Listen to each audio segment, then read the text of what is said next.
Abbeville, South Carolina is hardly an urban center. Rhonda Bryant was born and raised here. Even though she loves it, the rural location has its drawbacks, especially for people with chronic medical problems. When I was sick back in April, and I might shed a tear because I'm bad about that. My diabetes had gotten out of control, but I didn't have anybody. There are many others like Rhonda in rural South Carolina. David Porter is Abbeville's Director of Emergency Services. He says that's why the Abbeville Area Medical Center decided to take action. We started talking about the Community Paramedicine Project 3 years ago to talk about where the gaps were in our healthcare system and how we might be able to use this new concept to help bridge those gaps.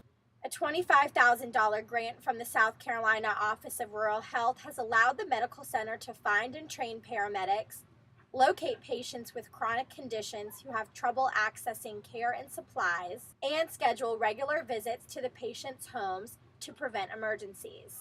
And the obstacles don't end at just receiving medical attention.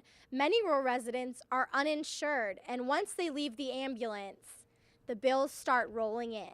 A lot of folks simply didn't know what the process was to apply for Medicaid. So simply kind of offering them some encouragement and showing them the way to go about doing these things has led to a lot of folks here in our community being qualified. The South Carolina Rural Health Research Center has been helping Abbeville compile data to track the program's progress. The research center's Dr. Kevin Bennett says the results speak for themselves. We anticipated emergency department use to go down, inpatient use to go down. We didn't anticipate it to go down this quickly. Emergency room use went down, I think, about 65 to 70% within the first 6 months. But the facts and figures cannot capture the impact it has on individuals being helped. And we're all, not promised tomorrow, none of us. So, I'm grateful for the help. It makes me feel good when they come out and to, like I said before, to know somebody cares.